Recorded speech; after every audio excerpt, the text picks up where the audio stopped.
กราบทักทายสบายดีและสวัสดีครับพ่อแม่พี่น้องเนาะบ่ว่าจะอยู่ในประเทศหรือว่าต่างประเทศเนาะพี่น้องฝั่งลาวฝั่งไทยแล้วก็พี่น้องต่างแดนโดยเฉพาะคือพี่น้องฝั่งอเมริกาแล้วก็ฝรั่งเศสแล้วก็ออสเตรเลียเนาะที่ว่าเข้ามาเบิ่งก็ขอต้อนรับทุกคนเข้าสู่ช่องบ่าวแพงแล้วเนื้ออีกคือเก่าคือเดิมกันเด้อพี่น้องเนาะมื้อนี้เนาะพี่น้องก็สิพาพี่น้องเฮาไปเบิ่งเส้นทางที่ว่าเฮาจะไปเบิ่งเข้านาพี่น้องไปเบิ่งน้ำอยู่ในนาพี่น้องเอาเป็นว่าก่อนจะไปเบิ่งอยู่ในนาหั่นก็สิให้พี่น้องเฮาได้เบิ่งเส้นทางออกจากเฮือนไปฮอดสวนว่าสิเป็นจังไดพี่น้องสิสะดวกสบายบ่หรือว่าสิยุ่งยากส่ำใดสิเป็นจังใดก็ไปรับชมรับเบิ่งพร้อมกันเริ่มจากบ้านไปเลยเนาะพี่น้องไปเบิ่งเลยพี่น้องเส้นทางอยู่ในหมู่บ้านเนาะพี่น้องเบิ่งนำกัน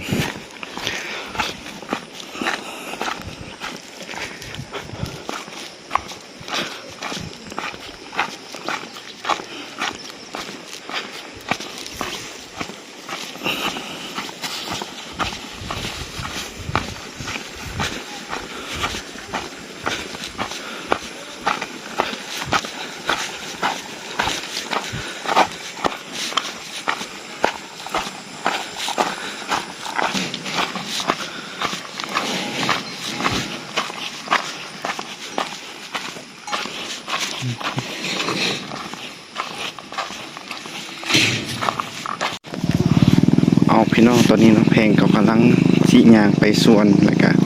สิให้พี่น้องเฮาได้เบิ่งเส้นทางที่ว่าอยู่ในหมู่บ้านพี่น้องใจกลางบ้านของเฮาเนาะเป็นเส้นทางแนวใดไปเบิ่งพร้อมกันพี่น้องก่อนจะไปฮอดสวนเนาะพี่น้องตอนนี้ยังเป็นเส้นทางลวงอยู่พี่น้องกับประมาณนี้เนาะพี่น้องเป็นเส้นทางที่ว่าปูด้วยหินส่วนเฮือนของแพงก็อยู่ทางพุ่นเนาะพี่น้อง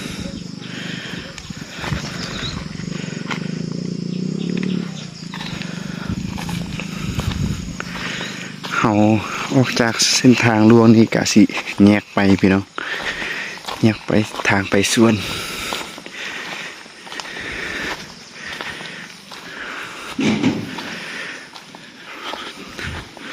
อยู่ในหมู่บ้านก็ประมาณนี้เนาะพี่น้อง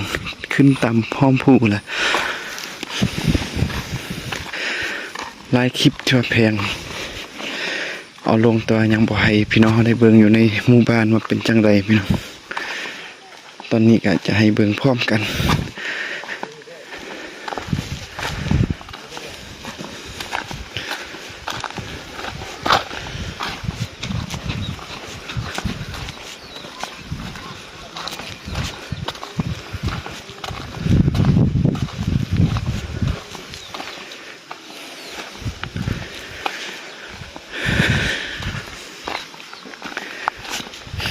บ้านก็อยู่บนดอยพี่น้องเมื่อเฮาขึ้นเทิงก็เป็นหมู่บ้านคือกันพี่น้องแล้วก็ทางที่ว่าแพงจะไปสวนกับเป็นทางนี้พี่น้องเนี่ยออกจากทางที่ว่าปูหินเอาโดยดินแดง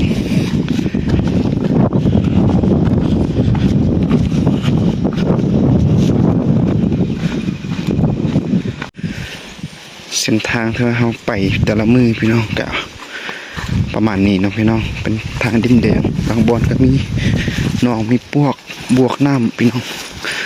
บางบอนก็ดี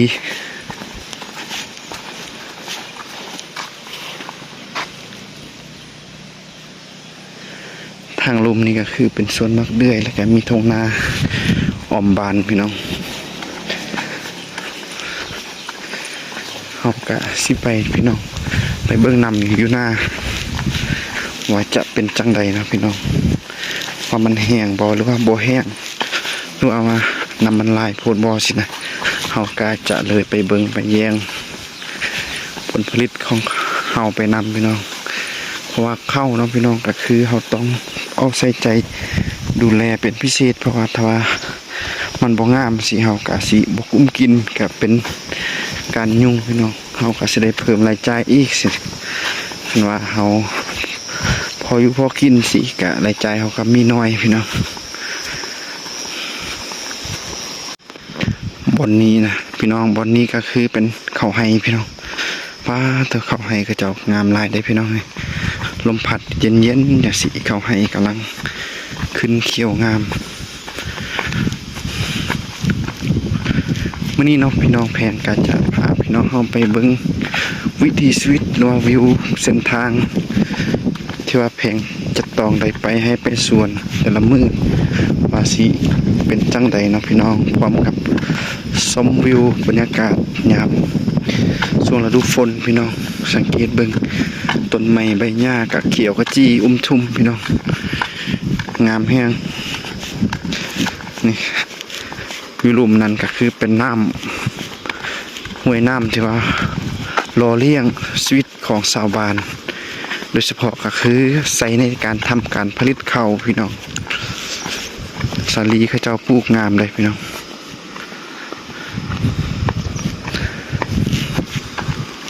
ข้าวไห่ก็งามน้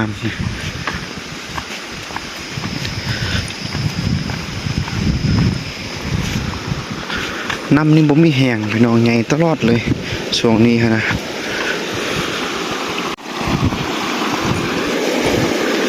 เดี๋ยวเราจะข้ามพี่น้องแต่ว่าก่อนข้ามเราจะปลดเกือบพี่น้องเพราะว่ามื้อนี้บ่ได้ซื้อเกือบตัวนั้นมาเนาะพี่น้องคือเพื่อเกือบสุกมัน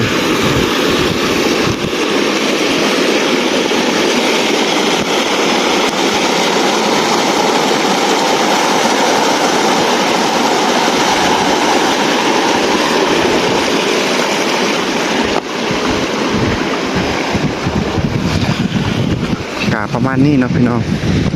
สำหรับเส้นทางที่ว่าเราจะไปนะพร้อมด้วยวิวเที่ยวนี้งามแห้งได้พี่น้องเดี๋ยวฮอดจุดนั่นจะให้พี่น้องเฮาได้เบิ่งอีกมุม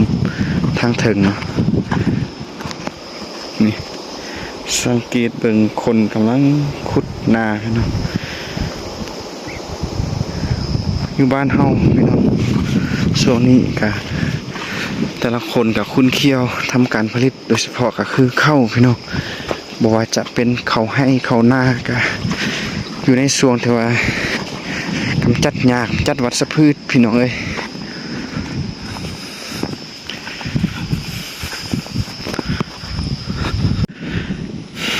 สังเกตเบิ้งพี่น้องเอ้ยทงนาพร้อมด้วยส่วนสาลีพี่น้องก็กำลังขึ้นเขียวงามเป็นตาสะออนแหงพี่น้องนี่อ้อมรอบโดยภูเขาต้นไม้ใบหญ้ากำลังเขียวขจีวิถีชีวิตของคนชนบทลาวโดยเฉพาะก็คือชนเผ่าขมุพี่น้องเอ้ยก็จะประมาณนี้เนาะพี่น้องเดียวต่อไปเฮาสิย่างเบิ่งจุดใดที่ว่ามันเด่นมันมีวิวที่ว่างามแบบเป็นพิเศษเฮาก็สิได้ถ่ายเก็บภาพบรรยากาศเหล่านั้นให้พี่น้องเฮาได้เบิ่งไปรอเบิ่งพร้อมกันเลยพี่น้องวิวแถวนี้ก็เป็นมุมนึงที่ว่างามพี่น้องนี่ไก่จะฮอดเข้าส่วนบ่แม่นเนาะเข้าให้ของเขาเจ้าพี่น้องส่วนสลีอยู่ใน2ทาง2ฝากทางกำลังขึ้นออกฝักออกห่วงแล้วพี่น้องสำหรับต้นอยู่สูงๆเทิงก็คือเป็นต้นมะขอพี่น้องเหลือแต่ต้นเดียวแต่ก่อนต้นเพียงอย่างน้อยเนาะเห็นมี 4-5 ต้นเนาะแต่ว่าเนื่องจากมันไปตามกาลเวลาตามอายุของมันลมลงหมดแล้วพี่น้องเหลือแต่ต้นเดียว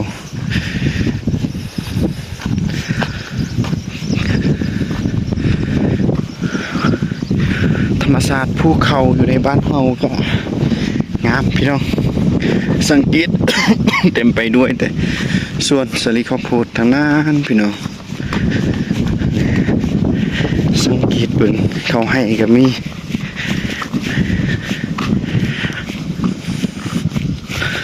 ส่วนฝั่งนั้นก็เป็นบ้านแล้วพี่น้องก็เป็นผู้เป็นพาจังซี่แหละพี่น้อง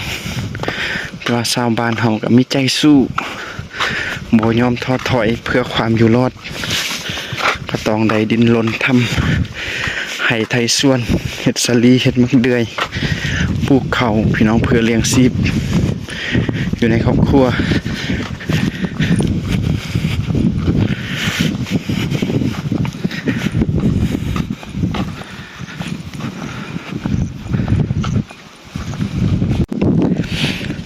สังเกตเบื้องนำพี่น้องยังขุ่นอยู่พี่น้องเนื่องจากฝนตกแต่ละมื้อฝนตกบ่หยุดบ่เศร้านี่นำอยู่ลุ่มมันก็ขุ่นอยู่พี่น้องสำหรับคนใดเนาะที่ว่าฮักมักธรรมชาติสายธรรมชาติวิวหมู่บ้านเล็กๆอยู่ในภูเขาก็ ก็อย่าลืมเข้าไปเบิ่งอยู่ในซองของแพงนี่พี่น้องเพราะว่าแพงจะบ่ได้ถ่ายตัวเองพี่น้องหลักๆของแพงก็คืออยากให้พี่น้อง FC เฮาได้เบิ่งวิวพี่น้องหลักๆนะอยากให้พี่น้องเฮาได้เบิ่งวิถีชีวิตการทำมาหากินการดำรงชีวิตของคนที่ว่าอาศัยอยู่ในชนบทพี่น้องก็จะได้เก็บภาพบรรยากาศเหล่านั้นให้พี่น้องเฮาได้เบิ่งเพราะว่าหลายคนแพงเชื่อว่าหลายคนเคยผ่านจุดนี้พี่น้องแต่ว่าหลายคนอาจสิจากจุดนี้ไปหาเงินหาคำหรือว่าไปสร้างครอบสร้างครัวอยู่ต่างเมืองต่างแขวงต่างแดนก็เลยบ่ได้สัมผัสวิวแบบนี้เมื่อท่านได้เห็นแบบนี้ก็อาจจะเฮ็ดให้รู้สึกคิดฮอดก็เป็นได้พี่น้องเพราะฉะนั้นก็อย่าลืมกดติดตามแล้วก็กดกระดิ่งแจ้งเตือนช่องของแพงเพื่อจะบ่พลาดการรับชมคลิปวิถีชีวิตบ้านๆอย่างซี่พี่น้องแถวนี้ก็ภูสูงพี่น้องนี่มีผาหินไปนำแล้วก็อยู่ตีนภูก็เป็นทงนาแล้วก็ส่วนข้าวโพดงามๆพี่น้องเอ้ย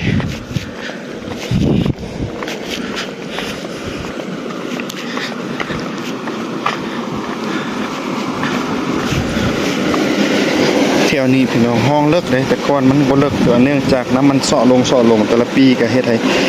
กลายเป็นห้องน้ำที่ว่าเลิกพี่น้องก็เลยใส่ขั่วไม้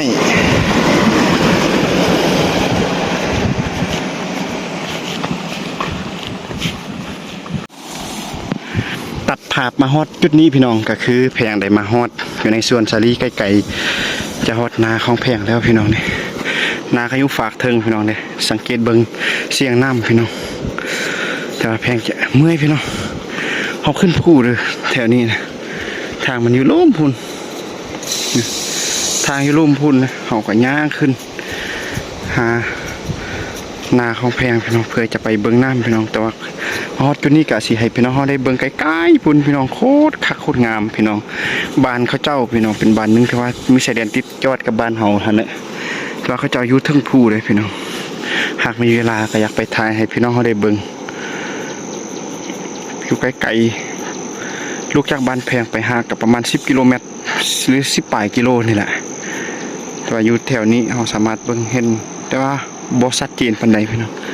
เอาเป็นว่าตอนนี้เฮาก็สิพาพี่น้องเฮาย่างไปเบิ่งวิวไปนำพี่น้องก่อนจะฮอดนาก็จะพาพี่น้องเฮาเลาะเบิ่งทิวทัศน์ธรรมชาติบ้านเฮาสลีงามพี่น้องแถวนี้นะเพราะว่าแต่ก่อนมันเป็นป่าดงป่าแก่นะแต่ว่าเขาเจ้ามาบุกเบิกมาตัดเฮ็ดสวนทำการผลิตจังซี่ก็เฮ็ดให้สลีของเขาเจ้างาม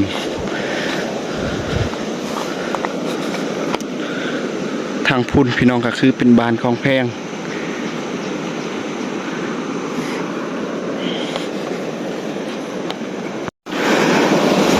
ตอนนี้เฮาก็ได้มาฮอดอยู่ในเถียงนาของเฮาพี่น้อง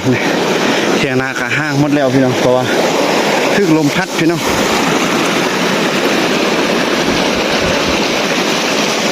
หลังนี้เนาะพี่น้องก็คือเป็นเถียงให้เถียงส่วนเถียงนาเนี่ยแต่ว่าเฮามาอยู่แต่ว่ามันเพหมดแล้วเฮาก็เลยอยู่นำเขาเจ้าหลังนี้เดี๋ยวจะให้พี่น้องเฮาได้เบิ่งนาน้ำกันนาเขาอัดน้ำพี่น้องเขาอัดมาได้3-4 วันแล้วเขามื้อนี้เขาก็เลยสิไปปล่อยน้ำใส่เพราะว่าเขาเวลาเขาอัดน้ำอย่างซี่มันอาจสิเฮ็ดให้หญ้าของนาหญ้าที่ว่าอยู่ในนานี่ตายเนาะพี่น้องเขาก็ให้มันตายเขามันจึงงามพี่น้องคันว่ายามบ่ตายเขาก็บ่งามแล้วมื้อนี้เขาก็สิได้ปล่อยน้ำใส่เขาเบื้องนี้มันบ่ค่อยงามพี่น้องเพราะว่าเขาเจ้าตอนให้เขาเจ้าไทยเฮ็ดนาเนี่ยนะเขาเจ้าดุดเลิกโพดพี่น้องมันเลือดแต่ดินแดงเขาก็เลยบ่ค่อยงาม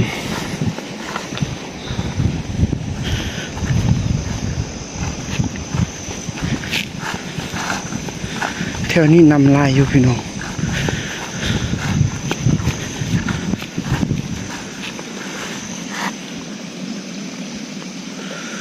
แถวนี้น้ำมันบ่มีแห้งเลยเนาะพี่น้องมีแต่น้ำเต็มตลอด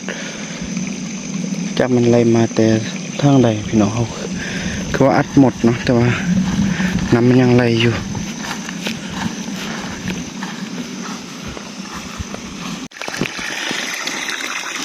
ตอนนี้เนาะพี่น้องเฮาก็ได้มาปล่อยน้ำพี่น้องเฮาไปเลาะเบิงบางไร่มันก็แห้งบางไร่มันก็บ่แห้งเนาะพี่น้องคือไร่นี้มันแห้งเขาก็เลยปล่อยน้ำลงมาอีกพี่น้องเนี่ยเพื่อรอเลี้ยงกกเขาพี่น้องเพราะว่าเฮาก็ได้อัดน้ำก็ได้3-4 วันกันแล้วพี่น้อง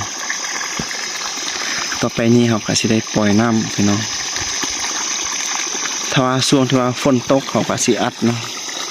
บ่ให้น้ำมันไหลคันว่าน้ำมันไหลขึ้นไปเขาก็บ่งามเลยพี่น้องเพราะว่านาแถวนี้น้ำมันมีปูนไหลพี่น้องเขาก็เลยใส่เป็นบางช่วงรอท่าแต่น้ำฝนพี่น้อง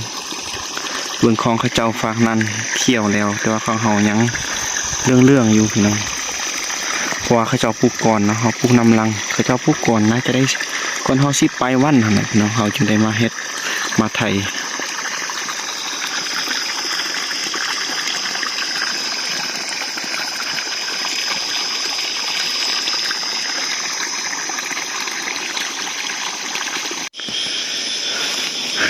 สังเกตเบิ่งฝากเทิงพี่น้องหมอกกำลังลงยามแรงพี่น้องตามป่าดงตามป่าตามดงนะพี่น้องนี่เบิ่งเข้าหน้าของเฮาเท่านี้นำเริ่มไหลลงมาแล้วพี่น้องเป็นวิวที่ว่าโคตรงามพี่น้องสำหรับช่วงฤดูฝนวิวก็จะงามพี่น้องมีหมอกมีเมฆลองลอยตามอากาศเฮาก็มาเบิ่งหน้าได้แต่ละมื้อเนาะเฮาก็จะพัดเปลี่ยนกันไปเบิ่งเพื่อจะให้เขาของเฮามันงามพี่น้อง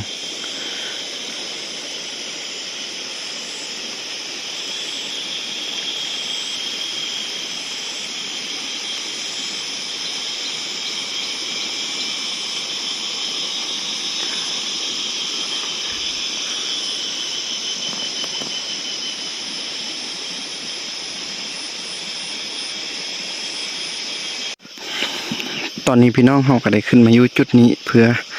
ให้พี่น้องเฮาได้เบิ่งท้องนาบันไดอยู่บนดอยพี่น้องนี่แม้แต่ภูแต่ผาหมดแต่ว่ามี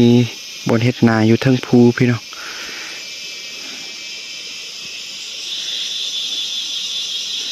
นาของแพงก็อยู่ฝากหนึ่งเนาะพี่น้องนี่เบิ่งสังเกตเบิ่งของเขาเจ้าเขาเริ่มเขียวพี่น้องแต่ว่าของเฮาเขายังเรื่องอยู่เนาะพี่น้องเขาก็ขึ้นมาอยู่จุดนี้เพื่อให้พี่น้องเขาได้เบิ่งมุมกว้าง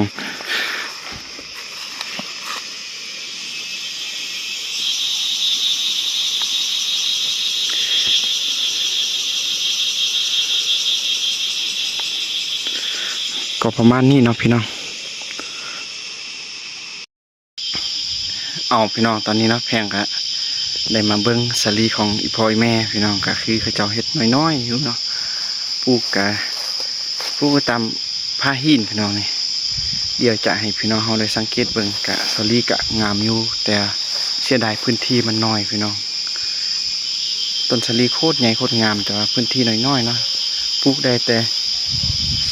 กิโลปลายพี่น้องเดี๋ยวจะให้พี่น้องเขาเบิ่งรับชมพร้อมกันอยู่ในจุดนี้พี่น้องก็คือเป็นบอนที่ว่ามันมีหินพี่น้องหินเพชรหินปูนอะไรพี่น้องแต่ว่าแต่ก่อนเนาะเขาเจ้ากับบ่มีคนใดมาทางเนื่องจากว่ามันมีหินพี่น้องเขาเจ้าก็จ้องไว้บอนนี้แต่ว่าพอของแพงอะไรมาบุกเบิกมาทางพาครอบครัวมาทางจุดนี้ก็เลยจูดเลยกับปลูกสาลีพี่น้องนี่สังเกตเบิ่งอยู่ตามซองวางบอนมีหินแล้วก็มีดินบอนใดเขาก็ปลูกสาลีข้าวโพดใส่กะงามได้พี่น้องสังเกตเบิ่งกะหักโอเคอยู่พี่น้อง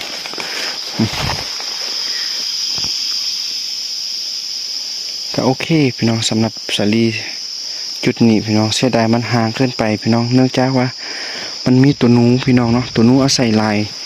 อยู่ตามผ้าหินอยู่ตามหูตามลืบแถวนี้เนาะมันก็เลยกินตอนหอบปูขั้นที่ไทยสาลีของหอมต้นมันห่าง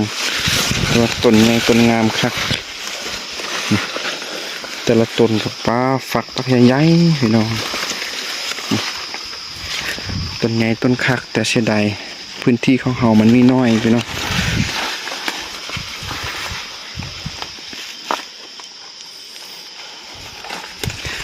ของเขาเจ้าอยู่หลุมโคตรงามพี่น้อง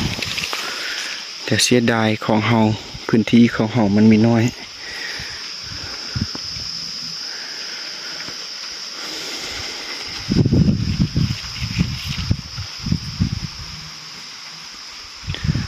ยามนี้เนาะพี่น้องหมู่บ้านเฮาแต่ละจุดก็คือข้าวโพดทางนั้นพี่น้องแต่ว่าเวลาเขาขายยังบ่พอพี่น้องเนาะจากเขาส่งไปประเทศใดพี่น้องอยู่ทุกพื้นที่ในหมู่บ้านนะยกเว้นแต่ว่าบอนมันมีหินนะหินระดับที่ว่าลายนะแต่ว่าบอนมีหินน้อยๆเฮาก็สามารถเฮ็ดได้คือกันพี่น้องคืออยู่ในจุดนี้นะอยู่ในซองวางบอนใดมันมีดินมีหินปนกันเฮาก็สามารถปลูกได้คือเดียวกันนั่นน่ะ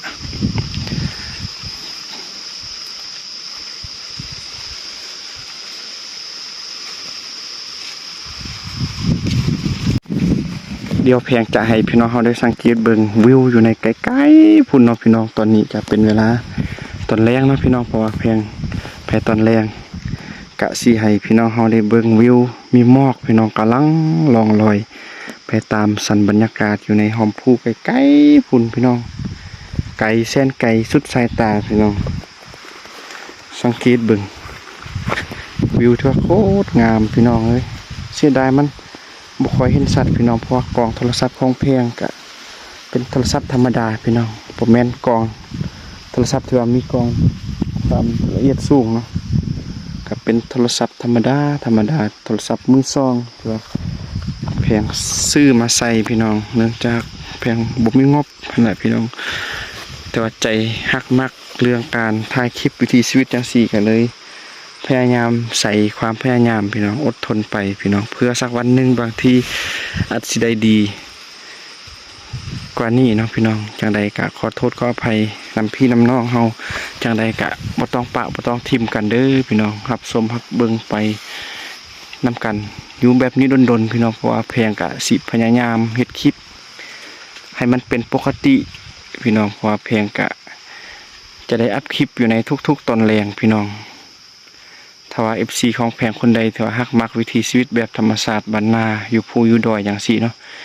อยากเห็นวิถีชีวิตของชนเผ่ากะมุว่าเฮ็ดหยังแดเอาตัวรอดแนวใดสำหรับการอยู่ในเขตนอกเนาะก็อย่าลืมเข้าไปเบิ่งเนี่ยก็ช่วยซัพพอร์ตซองของแพงเด้อพี่น้องเพื่อแพงจะได้มีกำลังใจในการเฮ็ดคลิปแบบนี้ต่อไปพี่น้องเพราะว่าอีกบ่ดนเนาะพี่น้องหลังจากที่ว่าเฮา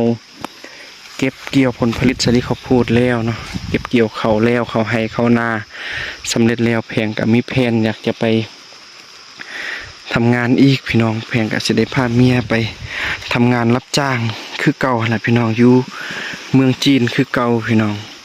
ประมาณเดือน11หรือว่าเดือน12นี่แพงตามแผนเนาะพี่น้องบางทีก็น่าจะท้ายเดือน11แพงกับเมียก็สิได้จากบ้านจากลูกไปอีกแล้วพี่น้องไปหางานทำอยู่ในเมืองจีนแพงก็เลยอยากใช้ชีวิตไทยให้พี่น้องได้เบิ่งว่าตอนอยู่บ้านเป็นจังใดล่ะค่ะปีนี้เนาะพี่น้องแพงก็มีแผนว่าจะไปอยู่จีนล่ะค่ะสิพยายามถ่ายคลิปอยู่พุ่นให้พี่น้องเฮาได้เบิ่งพี่น้องเพราะว่าปีกายแพงกับเมียก็ไปด้วยความจำเป็นสุดพี่น้องเฮายังบ่ทันฮู้หยังนะไปด้วยความกระวนกระวายเนื่องจากเฮามีภาระจำเป็นหลายพี่น้องมีหนี้มีสินหลายอันเฮาก็เลยไปแบบบ่ทันตั้งตัวก็เลยบ่ทันได้ถ่ายให้พี่น้องเฮาได้เบิ่งแล้วปีนี้แพงจะตั้งใจไปด้วยความเฮาฮู้หลายอันหลายแนวกันแล้วพี่น้องเฮาก็สิได้พยายามถ่ายให้พี่น้องเฮาได้เบิ่งอีกอย่างปีกายเฮาไปเฮาก็ย้านเนาะพี่น้องพอเฮาไปครั้งแรกแค่นี้ย้านเขาเจ้าบ่เอาเฮาเวลาเฮาเฮ็ดเวียกเขาก็อย่างบ่ฮู้ภาษาเขาเจ้าได้พี่น้องตัวปีนี้ไปเฮาก็พยายามฝึกภาษาจีนพี่น้องเพราะว่าเฮาก็ได้กลับมาอยู่บ้านเฮาก็ได้เรียนนำออนไลน์พี่น้องอีกอย่างเฮาก็ฮู้ได้หน่อยนึงเพราะว่าเฮาไปอยู่พุ่น2เดือนปลายเฮาก็สามารถรับรู้สื่อสารได้ปีนี้เฮาจะฝึกภาษาให้มันคล่องแคล่วขึ้นเล็กๆน้อยๆเนาะพี่น้องถึงว่ามันสิบ่ได้ดีแต่ว่าเฮาก็จะพยายามเอาตัวรอดให้ได้สำหรับการใช้ชีวิตอยู่ในเมืองจีนพี่น้องเพราะว่าจะอยู่พุ่นก็ตามแผนกับเมียก็ว่าจะไปอยู่มัน 3-4 เดือนพี่น้องหลายกว่าปีกายเนาะหลังจากนั้นจึงได้กลับมาตั้งต้นตั้งโตมาอยู่บ้านพี่น้อง มาเบิ่งวิวฝากนั่นพี่น้องกับสวนสาลีบนดอยฟ้าโถโคตรงามโคตรคักเบิ่งภาพไกลเส้นไกลสุดสายตา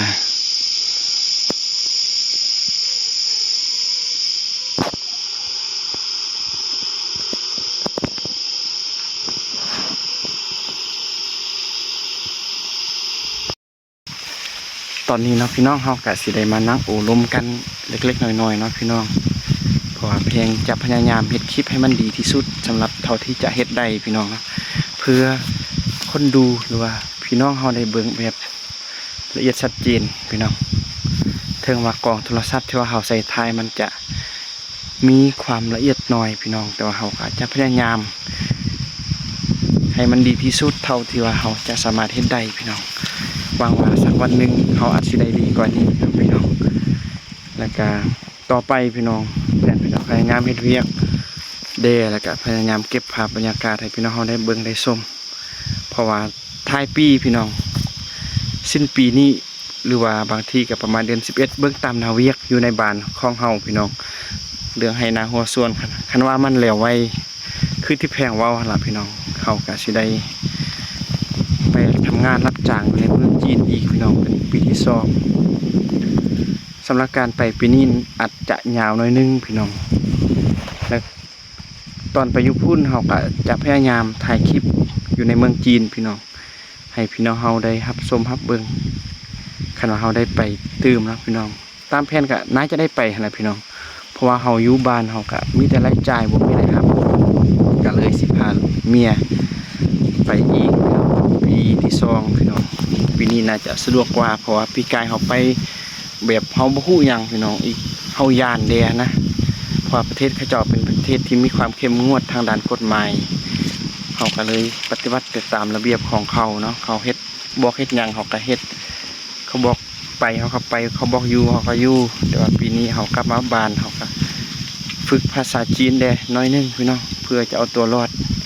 ก็สะดวกสบายในการสื่อสารเวลาเฮ็ดเวียกเฮ็ดงานพี่น้องและตอนนี้พี่น้องแพงกะสิขออนุญาตพี่น้องเฮาปิดคลิปเท่านี้ก่อนเนาะสำหรับการมาเบิ่งนาปล่อยนำเข้านาของเฮาในมื้อนี้แพงกะให้พี่น้องเฮาเบิ่งไปแล้วเนาะพี่น้องก็คือตอนนี้เฮาก็สิขออนุญาตกลับบ้านก่อนพี่น้องแต่ว่าก่อนกลับบ้านแพงก็อยากฝากซองอีกคือเก่าคือเดิมกันเด้อพี่น้องเนาะบ่ว่าจะเป็นพี่น้องฝั่งลาวฝั่งไทยบ่หรือว่าพี่น้องต่างแดนเนาะที่ว่าได้เห็นคลิปของแพงแล้วก็ได้เข้ามาเบิ่งก็อย่าลืมกดไลค์กดแชร์กดติดตามที่สำคัญอย่าลืมกดกระดิ่งแจ้งเตือนพี่น้องเพื่อจะบ่พลาดการติดตามรับชมคลิปของแพงในแต่ละมื้อเนาะพี่น้องเพื่อเป็นกำลังใจให้แพงได้เฮ็ดคลิปแบบนี้ต่อไปพี่น้องพบกันใหม่อยู่ในคลิปหน้าสำหรับมื้อนี้แพงก็ต้องขอลาพี่น้องเฮากลับบ้านก่อนเด้อพี่น้องสบายดีพี่น้อง